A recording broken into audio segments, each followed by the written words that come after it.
그래서 블룸버그가 비판하는 지점은 결국은 이 MSCI의 행보를 순수하지 않다라고 비판을 하는 거예요.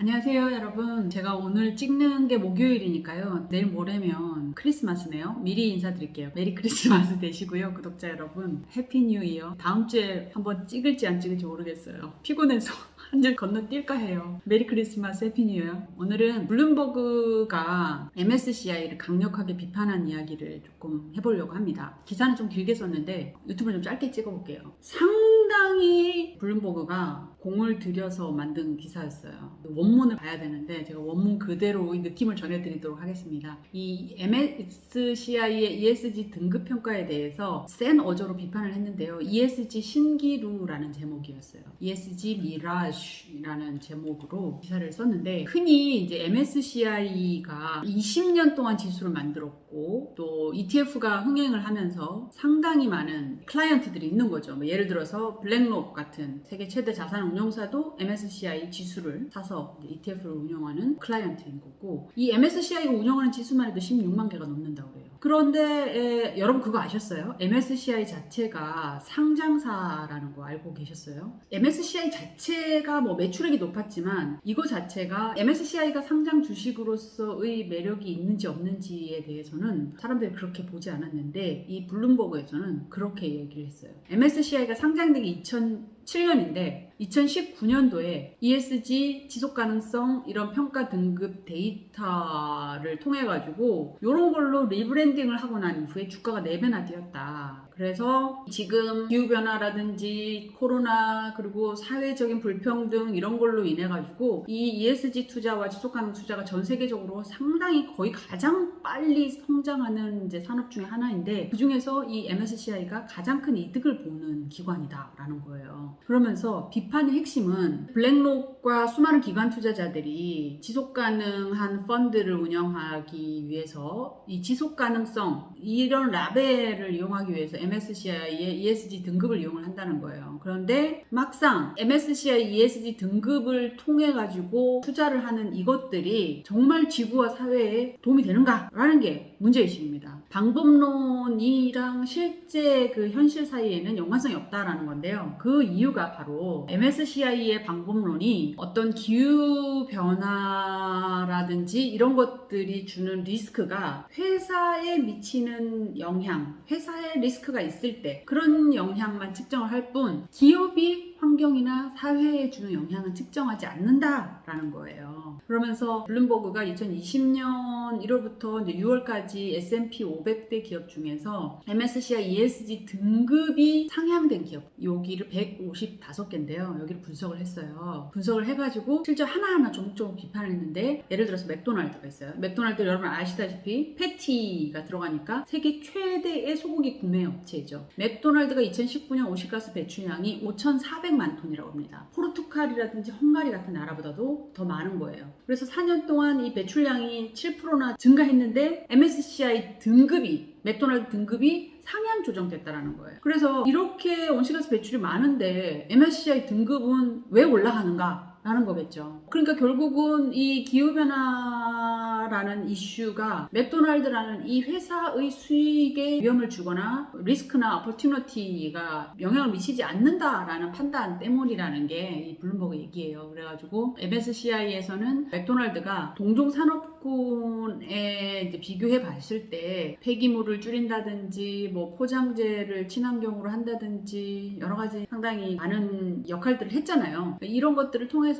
리스크를 줄인 것, 요거에 대해서 MSCI는 등급 상향을 했는데, 블룸버그는 결국은 바깥에 환경 이슈가 기업한테 리스크로 다가올 때 이 기업이 이런 리스크가 있는지 없는지 요것만 판단한다라는 거예요. 그리고 화학회사의 물 스트레스 점수 마찬가지로, 이 화학회사가 거기에서 공장을 운영하기 위해서 물을 상당히 많이 쓰게 되면 예를 들어서 개도국에 있는 그 지역사회의 물 부족을 많이 야기할 수도 있잖아요. 그런데 그 부분, 화학회사가 지역사회에 나쁜 영향을 미치는 거에 대해서는 MSCI ESG 등급에서는 제대로 평가하지 않고, MSCI ESG 등급은 이 물 부족이라는 이 현상, 사회, 환경적인 이슈가 이 화학회사에 주는 영향이 리스크가 있는지 없는지 이것만 계속 본다라는 거예요. 그렇기 때문에 이게 EU에서 말하는 지금 싸우고 있는 논리하고도 비슷한데요. EU에서는 inside out, outside in 두 가지를 다 봐야 된다라고 해가지고 이중 중대성이라고 합니다. 더블 머티리얼리티 이걸 다 봐야 된다라는 입장이 있고, 이 ISSB라고 지금 국제지속가능성위원회 내년 초에 초안을 만든다고 하는, 여기에서는 사스비처럼 기업한테 영향을 미치는 거, 기업 입장만 보기 때문에, 아웃사이드 인만 보기 때문에 이 두 사이의 간극이 크거든요. 그런 내용의 비판인 거예요. 그래서 블룸버그가 이렇게 MSCI의 ESG 등급이 어떤 것들이 올라갔는지 봤더니 결국은 뭐 지배구조 이슈에서 제일 많았고, 사회 환경이 이제 그 다음이었는데, 윤리강령을 제정을 하나만 한다 하더라도 정책을 하나 바꾸면 올라간다는 거예요, 등급이. 그리고 뭐 기업이 특별히 이거에 대해서 정말 큰 뭐 비용을 막 들여가지고 노력을 하지 않는다 그래도 그 폴리시, 뭐 코드 오브 컨덕트 이런 거 만들어서 등급이 올라가는 게 이게 뭐냐 라고 비판을 하는 거고, 또 그것 때문에 S&P 500대 주식의 한 90%가 MSCI의 ESG 등급으로 이루어진 그 ESG 펀드에 편입돼 있다. 별 차이 없다. 이건 계속 비판적으로 나오는 문제잖아요. 대기업군이 ESG 펀드에 그냥 거의 그대로 많이 들어가 있다는 걸 계속 비판을 하는 부분인데, 결국 이렇게 되면 도대체 지속 가능성, ESG 펀드는 무슨 차별 지점이 있느냐라고 비판을 하는 거고, 그리고 또 하나 이제 비판을 한 게 그 신용평가사들, S&P라든지 무디스, 피치 이런 3대 신용평가사들을 포함해서 이런 평가, 신용평가를 하는 기관들은 비슷하고 동일한 금융 데이터를 가지고 같은 항목을 측정하고, 또 미국의 SEC 그 증권거래위원회 같은 곳에 규제를 받는 데 반해서 이 ESG 등급을 하는 MSCI라든지 이런 등급평가 기관들의 경우 자체적인 독점 시스템을 가지고 있고, 알고리즘이나 매트릭스라든지 뭐 비재무 정보를 가지고 평가하는 이런 다양한 것들을 이용하기 때문에 실제로 규제는 받지 않으면서도 평가 방법론에 대해서 투명하지 않다라고 또 이야기를 하고 있는 거예요. 그러면서 마치 신용 등급처럼 AAA,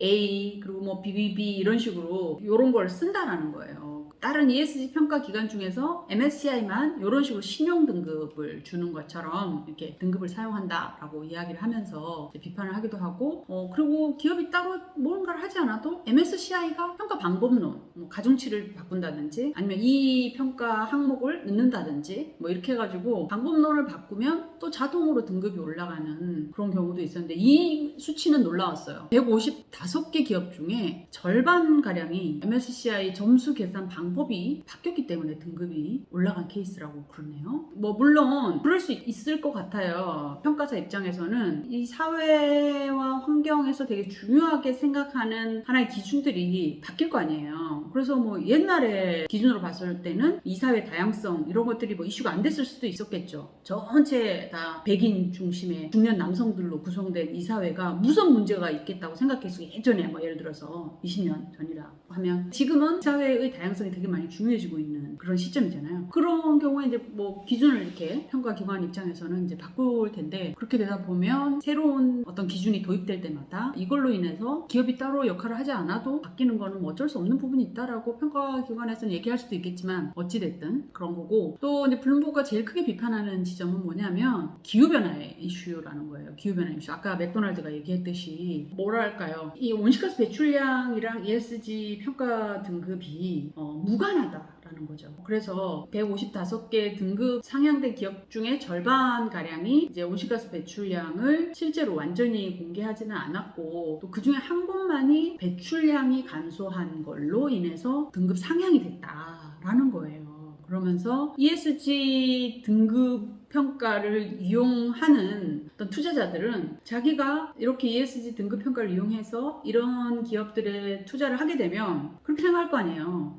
사회와 환경에 도움이 되는 기업에 투자하고 있어 라고 생각을 하겠지만, 실제로 이 기업들이 탄소 발자국이 줄어들지 않는다면 이게 과연 오히려 더 탄소 발자국을 늘리는 데 기여하는 거 아니냐라고 이야기를 하고 있습니다. 상당히 아이러니합니다. 그래서 블룸버그가 비판하는 지점은 결국은 이 MSCI의 행보를 순수하지 않다라고 비판을 하는 거예요. 얼마 전에 MSCI가 넷제로 트래커라는 거를 발표했잖아요. 사실 저는 그거를 보고 상당히 놀랍다라고 생각을 했는데, 왜냐하면 9,300개 기업들의 그 온실가스 배출량을 추산을 해가지고 이 기업의 기후 계획이 파리 협정의 그 목표하고 일치하는지 안 하는지를 보는 것이었기 때문에 저는 MSCI 넷제로 트래커가 상당히 의미 있다라고 생각을 했는데, 이런 부분에 대해서도 얘가 실제로 온실가스 감축을 데이터로 줄인 곳이 제대로 되어 있느냐. 그러니까 결국은 선언을 하는 것과 장기 목표를 세우는 것과 이런 기준을 가지고는 약하지 않느냐, 안 되는 거 아니냐라는 비판인 것 같아요. 그 지점에 있어서는 블룸버그의 비판이 상당히 일리가 있는 거죠. 네, 그래서 블룸버그가 왜 MSCI 이렇게 작심하고 비판했을까?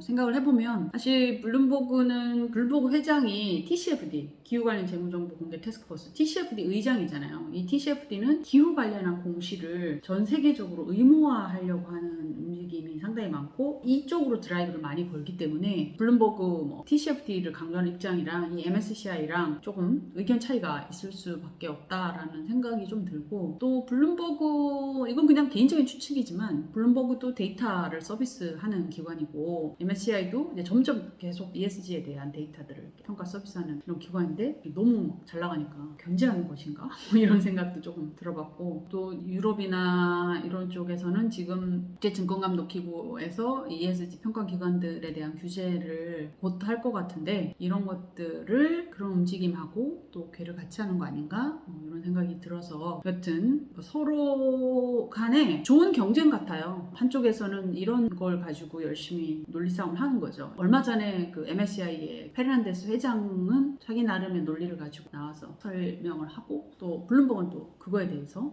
또 다른 논리로 이렇게 비판을 하면서, 이런 것들이 이제 계속 비판이 되고 서로 국제증권감독기구가 막 기업 ESG 평가기관 공개를 하겠다고 하니까 15년 된 그 랩리스크라는 데이터를 가지고 ESG 평가하는 곳에서는 완전 자기들의 그 전체 방법론까지 다 공개를 했잖아요. 그래서 ESG 평가기관이 완전한 방법론을 오픈하는 것은 쉽지는 않겠지만, 기본적으로 이런 부분에 대한 서로 간의 의견을 맞추는 작업, 어떤 것을 가장 기준하는 공식 기준으로 삼을지에 대한 서로의 논의, 논쟁, 이런 것들은 참 재밌는 것 같습니다. 오늘 여기까지 하고요. 여러분 해피 뉴 이어 되시고 메리 크리스마스 되시고 올 한 해 너무 고생 많으셨습니다. 감사합니다.